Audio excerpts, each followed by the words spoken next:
Welcome back to news TV 84 break तो बाद भी ਅਸੀਂ ਪਹਿਰੇ ਦਾ ਨਿਊਜ਼ਪੇਪਰ ਦੇ ਐਡੀਟਰ ਸਰਦਾਰ ਜਸਪਾਲ ਸਿੰਘ ਹੈ ਨਾ ਆਪਣੇ ਸਵਾਲਾਂ ਦਾ ਸਿਲਸਿਲਾ ਇਸੇ ਤਰ੍ਹਾਂ ਜਾਰੀ ਰੱਖਦੇ ਹਾਂ ਜੀ ਵੀਰ ਜੀ ਬ੍ਰੇਕ ਤੋਂ ਪਹਿਲਾਂ ਸਾਨੂੰ ਪੁੱਛਿਆ ਸੀ ਕਿਸ ਤਰ੍ਹਾਂ ਮੋਹਾਲੀ ਵਿਖੇ ਗੁਰਦੁਆਰਾ ਅੰਬ ਸਾਹਿਬ ਮੋਹਾਲੀ ਵਿਖੇ ਕੀ ਵਾਪਰਿਆ ਪੁਲਿਸ ਵਾਲਿਆਂ ਨੇ ਕੀ ਕੀਤਾ ਉੱਥੇ ਤੇ ਤੁਸੀਂ ਦੱਸਿਆ ਕਿਸ ਤਰ੍ਹਾਂ ਪੁਲਿਸ ਵਾਲੇ ਸਿਵਲ ਕੱਪੜਿਆਂ ਦੇ ਵਿੱਚ ਆਏ ਤੇ ਭਾਈ ਸਾਹਿਬ ਨੂੰ ਚੁੱਕ ਕੇ ਲੈ ਗਏ ਕੀ ਤੁਹਾਨੂੰ ਨਹੀਂ ਲੱਗਦਾ ਕਿ ਇਹ ਭਾਰਤੀ ਸੁਪਰੀਮ ਕੋਰਟ ਦੀਆਂ ਹਦਾਇਤਾਂ ਦੀ ਉਲੰਘਣਾ ਕੀਤੀ ਗਈ ਹੈ ਕਿ ਕੋਈ ਸਿਵਲ ਕੱਪੜੇ 'ਚ ਆ ਕੇ ਇਸ ਤਰ੍ਹਾਂ ਕੋਈ ਚੁੱਕ ਕੇ ਲੈ ਜਾਂਦਾ ਹੈ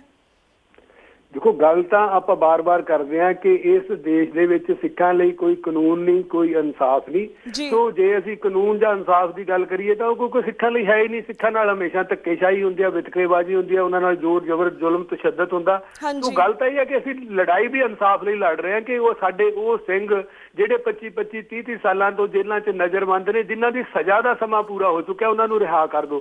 ਅਸੀਂ ਇਨਸਾਫ ਮੰਗ ਰਹੇ ਹਾਂ ਜਿਹੜੀ ਇਨਸਾਫ ਦੀ ਕਸਵੱਟੀ ਤੇ ਪੂਰਾ ਉਤਰਦਾ ਉਹਦੇ ਲਈ ਵੀ ਸਾਨੂੰ ਜਿਹੜਾ ਆਪਣਾ ਰੋਹ ਆ ਆਪਣਾ ਰੋਸ ਆ ਆਪਣਾ ਰੋਸ ਪ੍ਰਗਟਾਵਾ ਕਰਨ ਦੀ ਆਗਿਆ ਨਹੀਂ ਸੋ ਇੱਥੋਂ ਦੇ ਕਾਨੂੰਨ ਤੋਂ ਇੱਥੋਂ ਦੇ ਸੰਵਿਧਾਨ ਤੋਂ ਇੱਥੋਂ ਦੇ ਇਨਸਾਫ ਤੋਂ ਸਿੱਖਣ ਲਈ ਨਾ ਕਦੇ ਕੋਈ ਆਸ ਸੀ ਤੇ ਨਾ ਕਦੇ ਕੋਈ ਆਸ ਹੋਣੀ ਆ ਇਹ ਗੱਲ ਤਾਂ ਬਿਲਕੁਲ ਸਾਫ਼ ਤੇ ਕਲੀਅਰ ਹੈ ਤੇ ਜਿੱਥੋਂ ਤੱਕ ਗੱਲ ਜਿਹੜੀ ਘਟਨਾ ਵਾਪਰੀ ਆ ਭਾਈ ਸਾਹਿਬ ਭਾਈ ਗੁਰਬਖਸ਼ ਸਿੰਘ ਜੀ ਖਾਲਸਾ ਨੂੰ ਜਿਸ ਢੰਗ ਤਰੀਕੇ ਦੇ ਨਾਲ ਪੁਲਿਸ ਨੇ ਜਬਰੀ ਚੁੱਕਿਆ ਜਿਸ ਬੇਅਦਬੀ ਪੂਰਨ ਢੰਗ ਨਾਲ ਚੁੱਕਿਆ ਇਹਦੀ ਜਿੰਨੀ ਨਿਖੇਧੀ ਕੀਤੀ ਜਾ ਸਕੇ ਮੈਂ ਸਮਝਦਾ ਕਿ ਉਹ ਘੱਟ ਆ ਇਸ ਸਮੇਂ ਭਾਈ ਸਾਹਿਬ ਨੇ ਜਿਹੜੇ ਉਹ ਮੋਹਾਲੀ ਦਾ ਜਿਹੜਾ ਸਰਕਾਰੀ ਹਸਪਤਾਲ ਆ ਉਹਦੇ 6 ਫੇਸ ਦਾ ਹਸਪਤਾਲ ਆ ਉਹਦੇ ਵਿੱਚ ਉਹਨਾਂ ਨੇ ਦਾਖਲ ਕੀਤਾ ਤੇ ਕੋਸ਼ਿਸ਼ ਉਹਨਾਂ ਨੂੰ ਜਬਰੀ ਕੋਸ਼ਿਸ਼ ਕੀਤੀ ਭਾਈ ਸਾਹਿਬ ਦ੍ਰਿੜਤਾ ਦੇ ਨਾਲ ਡਟੇ ਹੋਏ ਨੇ ਪਰੰਤੂ ਕਿੰਨੀ ਦੇਰ ਉਹ ਇਹਨਾਂ ਦੇ ਜ਼ੋਰ ਜ਼ੁਲਮ ਨਾਲ ਲੜ ਸਕਦੇ ਨੇ ਉਹਨਾਂ ਨੂੰ ਜਬਰੀ ਗਲੂਕੋਜ਼ ਲਾਉਣ ਦੀ ਜਾਂ ਉਹਨਾਂ ਨੂੰ ਹੋਰ ਦਵਾਈਆਂ ਦੇਣ ਦੀ ਕੋਸ਼ਿਸ਼ ਕੀਤੀ ਜਾਂਦੀ ਹੈ ਪਰ ਉਹ ਦ੍ਰਿੜਤਾ ਨਾਲ ਡਟੇ ਹੋਏ ਨੇ ਤੇ ਸੰਗਤਾਂ ਬੀਤੀ ਰਾਤ ਤੋਂ ਬਹੀਰਾ ਘੱਤ ਕੇ ਗੁਰਦੁਆਰਾ ਅੰਮ੍ਰਿਤਸਰ ਪਹੁੰਚਣ ਲੱਗੀਆਂ ਹੋਈਆਂ ਨੇ ਤੇ 5 ਸਿੰਘ ਨੇ ਜਿਹੜੇ ਉਹ ਅਗਲੇ ਆਪਣਾ ਉਹਨਾਂ ਨੇ ਮੋਰਚਾ ਸੰਭਾਲ ਲਿਆ ਤੇ ਉਹ ਆਪਣੀ ਨਿਰੰਤਰ ਭੁੱਖ ਹੜਤਾਲ ਦੀ ਲੜੀ ਆ ਜਿਹੜੀ ਉਹਦੇ ਤੇ ਬੈਠ ਗਏ ਨੇ ਤੇ ਅਸੀਂ ਸਰਕਾਰ ਨੂੰ ਇਸ ਗੱਲ ਦੀ ਚੇਤਾਵਨੀ ਵੀ ਦਿੱਤੀ ਆ ਕਿ ਕੱਲ ਨੂੰ ਤੁਸੀਂ ਇਹਨਾਂ 5 ਨੂੰ ਚੁੱਕੋਗੇ ਤੇ 11 ਬੈਠਣਗੇ 11 ਨੂੰ ਚੁੱਕੋਗੇ 21 ਬੈਠਣਗੇ ਸੋ ਕੌਮ ਹੈ ਜਿਹੜੀ ਉਹ ਕੁਰਬਾਨੀਆਂ ਦੇਣ ਤੋਂ ਪਿੱਛੇ ਨਹੀਂ ਹਟੂਗੀ ਸਰਕਾਰ ਨੇ ਜਿਹੜਾ ਆਪਣਾ ਜ਼ੋਰ ਜ਼ਬਰ ਦਾ ਕੁਹਾੜਾ ਚਲਾਉਣਾ ਵਾ ਕਦੇ ਮੀਰ ਮੰਨੂ ਨੇ ਚਲਾਇਆ ਸੀ ਅੱਜ ਬਾਦਲ ਦੀ ਸਰਕਾਰ ਚਲਾ ਰਹੀ ਆ ਅਸੀਂ ਉਹਨੂੰ ਝੱਲਣ ਲਈ ਉਹਨੂੰ ਬਰਦਾਸ਼ਤ ਕਰਨ ਲਈ ਪੂਰੀ ਤਰ੍ਹਾਂ ਤਿਆਰ ਆ ਇਹ ਸੁਨੇਹਾ ਬੀਤੀ ਰਾਤ ਤੋਂ ਜਦੋਂ 12:30 ਵਜੇ ਤੋਂ ਬਾਅਦ ਸੁਨੇਹਾ ਲੋਕਾਂ ਤੱਕ ਪਹੁੰਚਣਾ ਸ਼ੁਰੂ ਹੋਇਆ ਸੰਗਤਾਂ ਨੇ ਜਿਹੜੀਆਂ ਬਹੀਰਾ ਕਰਕੇ ਘੱਟ ਕੇ ਗੁਰਦੁਆਰਾ ਅੰਮ੍ਰਿਤਸਰ ਪਹੁੰਚਣੀਆਂ ਸ਼ੁਰੂ ਹੋ ਚੁੱਕੀਆਂ ਨੇ ਜੀ ਬਿਲਕੁਲ ਤੇ ਵੀਰ ਜੀ ਜਿਸ ਤਰ੍ਹਾਂ ਸਿੰਘਾਂ ਦੇ ਭੇਸ ਵਿੱਚ ਪੁਲਿਸ ਦੀਆਂ ਕੈਦ ਜੁਝਾਰੂ ਸੰਘਰਸ਼ ਦੌਰਾਨ ਮਾੜੀਆਂ ਕਾਰਵਾਈਆਂ ਕਰਦੀਆਂ ਰਹੀਆਂ ਹਨ ਉਹੀ ਖਾਲਸਾਈ ਬਾਣਾ ਪਹਿਨ ਕੇ ਵੀ ਇਹ ਹਰਕਤ ਕੀਤੀ ਗਈ ਹੈ ਇਹ ਵਾਪਸ ਨੇ ਦੁਹਰਾਇਆ ਹੈ ਇਸ ਬਾਰੇ ਤੁਸੀਂ ਕੀ ਕਹਿਣਾ ਚਾਹੋਗੇ ਦੇਖੋ ਜਿਸ ਤਰ੍ਹਾਂ ਤੁਸੀਂ ਗੱਲ ਕੀਤੀ ਹੈ ਬਿਲਕੁਲ ਸਾਫ਼ ਆ ਕਿ ਇਹ ਇਹਨਾਂ ਲੋਕਾਂ ਦੀ ਜਿਹੜੀ ਗਿਣੀ ਮਿਥੀ ਸਾਜ਼ਿਸ਼ ਆ ਇਹਨਾਂ ਨੂੰ ਪਤਾ ਕਿ ਅਸੀਂ ਪਿੱਛੇ ਕੀ ਕੀਤਾ ਅੱਗੋਂ ਕੀ ਕਰਨਾ ਬਿਲਕੁਲ ਉਹੀ ਇਹਨਾਂ ਦੀਆਂ ਲੂੰਬੜ ਚਾਲਾਂ ਨੇ ਸੋ ਉਹਨਾਂ ਲੂੰਬੜ ਚਾਲਾਂ ਦੇ ਮੁਤਾਬਕ ਹੀ ਇਹ ਜਿਹੜੀ ਘਟਨਾ ਵਾਪਰੀ ਹੈ ਬਿਲਕੁਲ ਦੱਸਦੀ ਆ ਕਿ ਉਸ ਦੌਰਾਨ ਖਾੜਕੂਬਾਦ ਦਾ ਦੌਰ ਸੀ ਜਿਹੜਾ ਪੰਜਾਬ ਦਾ ਕਾਲਾ ਦੌਰ ਰਿਹਾ ਵਾ ਜਦੋਂ ਪੁਲਿਸ ਨੇ ਸਾਡੇ ਨੌਜਵਾਨ ਮੁੰਡਿਆਂ ਨੂੰ ਕੋ ਕੇ ਮਾਰਿਆ ਵਾ ਉਦੋਂ ਵੀ ਇਹੀ ਕੁਝ ਇਹਨਾਂ ਨੇ ਕੀਤਾ ਸੀ ਕਿ ਆਪਣੇ ਕੈਡਸ ਸੀ ਜਿਹੜੇ ਉਹ ਸਿੰਘਾਂ ਦੇ ਭੇਸ 'ਚ ਸ਼ਾਮਲ ਕੀਤੇ ਤੇ ਉਸੇ ਤਰ੍ਹਾਂ ਜਿਹੜਾ ਸਿੱਖਾਂ ਤੇ ਜਿਹੜਾ ਤਸ਼ੱਦਦ ਸੀ ਇਹਨਾਂ ਦੇ ਕੈਟਾਂ ਦੁਆਰਾ ਹੋਇਆ ਸੋ ਉਸੇ ਹੀ ਘਟਨਾ ਨੂੰ ਇਹਨਾਂ ਨੇ ਦੁਬਾਰਾ ਦੁਹਰਾਇਆ ਕਿ ਸਿੰਘਾਂ ਦੇ ਰੂਪ 'ਚ ਉਹਨਾਂ ਨੂੰ 25-30 ਬੰਦਿਆਂ ਨੂੰ ਡਰਾਮੇਬਾਜ਼ੀ ਕਰਕੇ ਇਹਨਾਂ ਨੇ ਭੇਜਿਆ ਤੇ ਭਾਈ ਸਾਹਿਬ ਨੂੰ ਉੱਥੋਂ ਜਿਸ ਢੰਗ ਤਰੀਕੇ ਨਾਲ ਚੁੱਕਿਆ ਮੈਂ ਬਾਰ-ਬਾਰ ਇਸ ਗੱਲ ਨੂੰ ਦੁਹਰਾ ਰਿਹਾ ਕਿ ਇਹ ਬਿਲਕੁਲ ਕੌਮ ਦੇ ਸਵੈਮਾਨ ਤੇ ਇੱਕ ਬਹੁਤ ਵੱਡੀ ਸੱਟ ਆ ਜਿਹੜੀ ਉਹ ਇਸ ਸਰਕਾਰ ਨੇ ਮਾਰੀ ਆ ਕਿ ਪਹਿਲਾਂ ਬੀਤੇ ਦਿਨ ਇਹਨਾਂ ਨੇ ਏਡੀ ਵੱਡੀ ਘਟਨਾ ਕਿ ਉਹ ਨਿਸ਼ਾਨਤੀ ਸਿੰਘ ਜਿਹਨੂੰ ਅਸੀਂ 5 ਪਿਆਰਿਆਂ ਦੀ ਥਾਂ ਦਿੱਤੀ ਸੀ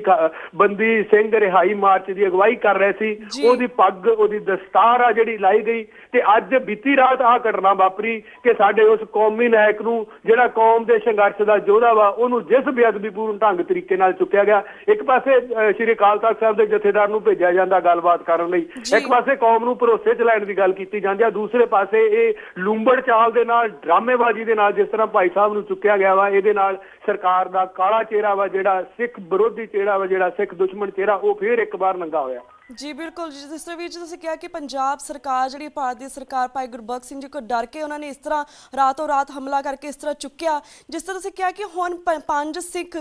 ਸਿੱਖ ਬੈਠੇ ਹੋਏ ਨੇ ਮੋਰਚੇ ਤੇ ਉਹਨਾਂ ਨੇ ਵੀ ਭੁੱਖ ਹੜਤਾਲ ਕੀਤੀ ਹੋਈ ਜਿਨ੍ਹਾਂ ਵਿੱਚ ਬੀਬੀ ਮਨਜੀਤ ਕੌਰ ਤੇ ਭਾਈ ਹਰਪਾਲ ਸਿੰਘ ਚੀਮਾ ਵੀ ਸ਼ਾਮਿਲ ਹੈ ਕੀ ਤੁਹਾਨੂੰ ਲੱਗਦਾ ਹੈ ਕਿ ਇਸ ਮੋਰਚੇ ਵਿੱਚ ਉਸ ਤਰ੍ਹਾਂ ਹੀ ਉਤਸ਼ਾਹ ਬਣਿਆ ਰਹੇਗਾ ਜਿਵੇਂ ਭਾਈ ਗੁਰਬਖਸ਼ ਸਿੰਘ ਜੀ ਦੇ ਹੁੰਦਿਆਂ ਇੱਥੇ ਸੀ ਮੈਂ ਸਮਝਦਾ ਜੀ ਕਿ ਜੇ ਜਿਹੜੇ ਇਸ ਸਮੇਂ ਜਿਹੜੀ ਦੂਸਰੀ ਲੀਡਰਸ਼ਿਪ ਆ, ਜੇ ਇਸ ਮੁਹਿੰਮ ਨੂੰ, ਇਸ ਲਹਿਰ ਨੂੰ ਅਸੀਂ ਜਿਸ ਤਰ੍ਹਾਂ ਲੋਕਾਂ ਦੇ ਜਜ਼ਬਾਤ ਨੇ, ਜਿਸ ਤਰ੍ਹਾਂ ਕੌਮ ਦੇ ਜਜ਼ਬਾਤ ਨੇ, ਜੇ ਅਸੀਂ ਇਸ ਮੁਹਿੰਮ ਨੂੰ ਦ੍ਰਿੜਤਾ ਦੇ ਨਾਲ ਇਸੇ ਤਰ੍ਹਾਂ ਇਹਨੂੰ ਚਲਾਵਾਂਗੇ ਤਾਂ ਜਿਸ ਤਰ੍ਹਾਂ ਮੈਂ ਗੱਲ ਕੀਤੀ ਆ ਕਿ ਅੱਜ 5 ਕੱਲ 11 ਪਰਸੋਂ 21 ਇਹ ਲੜੀ ਟੁੱਟਣੀ ਨਹੀਂ। ਹਾਂਜੀ, ਕੌਮ ਦੇ ਜਜ਼ਬਾਤ ਨੇ ਜਿਹੜੇ ਉਹ ਬਿਲਕੁਲ ਬਲੁੰਦਰੇ ਗਏ ਨੇ, ਖਾਸ ਕਰਕੇ ਜਿਹੜੀ ਰਾਤ ਦੀ ਘਟਨਾ ਵਾਪਰੀ ਆ। ਤੇ ਤੁਸੀਂ ਅੰਦਾਜ਼ਾ ਨਹੀਂ ਲਾ ਸਕਦੇ ਕਿ ਰਾਤ ਦੇ 12:30 ਵਜੇ ਕਾਫਲੇ ਸੀ ਜਿਹੜੇ ਉਹ ਵੀ ਆਉਣੇ ਸ਼ੁਰੂ ਹੋ ਗਏ ਸੀ। ਸੋ ਕੌਮ ਦੇ ਜਜ਼ਬਾਤ ਨੇ ਜਿਹੜੇ ਉਹ, ਮੈਂ ਸਮਝਦਾ ਕਿ ਇਹ ਲਹਿਰ ਆ ਜਿਹੜੀ, ਇਹ ਸਰਕਾਰ ਇਹਨੂੰ ਰੋਕ ਨਹੀਂ ਸਕੂਗੀ। ਸਰਕਾਰ ਕਿਸੇ ਗਲਤਫਹਿਮੀ ਵਿੱਚ ਆ ਕਿ ਜੇ ਉਹਨੇ ਭਾਈ ਗੁਰਬਖਸ਼ ਸਿੰਘ ਖਾਲਸਾ ਨੂੰ ਉੱਥੋਂ ਚੁੱਕ ਲਿਆ, ਉਹਨਾਂ ਦਾ ਮਰਨ ਵਰਤ ਧੱਕੇ ਨਾਲ ਤੋੜਨ ਦੀ ਕੋਸ਼ਿਸ਼ ਕੀਤੀ ਜਾਂਦੀ ਆ, ਤੇ ਇਹ ਲਹਿਰ ਆ ਜਿਹੜੀ ਇਹ ਖਤਮ ਹੋ ਜੂਗੀ। ਇਹ ਜਿਹੜਾ ਸਾਨੂੰ ਇਨਸਾਫ ਵਾਲੀ ਗੱਲ ਹੈ ਕਿ ਜਿਹੜੇ ਸਾਡੇ ਸਿੱਖ ਨਜ਼ਰਬੰਦ ਜਿਨ੍ਹਾਂ ਦੇ ਸਜ਼ਾ ਦਾ ਸਮਾਂ ਖਤਮ ਹੋ ਚੁੱਕਾ ਵਾ, ਉਹਨਾਂ ਨੂੰ ਹਰ ਹਿੱਲੇ ਸਰਕਾਰ ਨੂੰ ਰਿਹਾ ਕਰਨਾ ਪੈਣਾ। ਮੈਨੂੰ ਇੱਕ ਗੱਲ ਦੀ ਸਮਝ ਨਹੀਂ ਆਉਂਦੀ ਕਿ ਇੱਕ ਪਾਸੇ ਤਾਮਿਲਨਾਡੂ ਦੀ ਉੱਥੋਂ ਦੀ ਸਰਕਾਰ ਸੀ, ਉਹਨਾਂ ਨੇ ਆਪਣੀ ਕੌਮ ਲਈ, ਆਪਣੇ ਲੋਕਾਂ ਲਈ, ਤਮਿਲ ਲੋਕਾਂ ਲਈ ਵਿਧਾਨ ਸਭਾ 'ਚ ਮਤਾ ਪਾਸ ਕੀਤਾ। ਸੋ ਇਸੇ ਹੀ ਤਰ੍ਹਾਂ ਆਂਧਰਾ ਪ੍ਰਦੇਸ਼ ਦੇ ਲੋਕ ਸੀ, ਉਹਨਾਂ ਨੇ ਆਪਣੇ ਸੂਬੇ ਲਈ ਆਪਣੀਆਂ ਅਹੁਦਿਆਂ ਨੂੰ, ਆਪਣੀਆਂ ਵਜ਼ੀਰੀਆਂ ਨੂੰ, ਆਪਣੇ ਪਾਰਲੀਮੈਂਟ ਦੀ ਮੈਂਬਰਸ਼ਿਪ ਨੂੰ ਲੱਤ ਮਾਰੀ। ਦੂਜੇ ਪਾਸੇ ਇਹ ਬਾਦਲ ਸਰਕਾਰ ਆ ਜਿਹੜੀ, ਇਹ ਆਪਣੇ ਉਹ ਲੋਕਾਂ ਤੇ ਉਲਟਾ ਉਹਨਾਂ ਦੇ ਨਾਲ ਖੜਨ ਦੇ, ਉਹਨਾਂ ਤੇ ਜ਼ੋਰ ਜ਼ਬਰ, ਜ਼ੁਲਮ ਤਸ਼ੱਦਦ ਦਾ ਕੁਹਾੜਾ ਚਲਾ ਰਹੀ ਆ। ਸਾਡੀ ਸਮਝ ਤੋਂ ਇਹ ਗੱਲ ਬਹੁਤ ਬਾਹਰ ਹੈ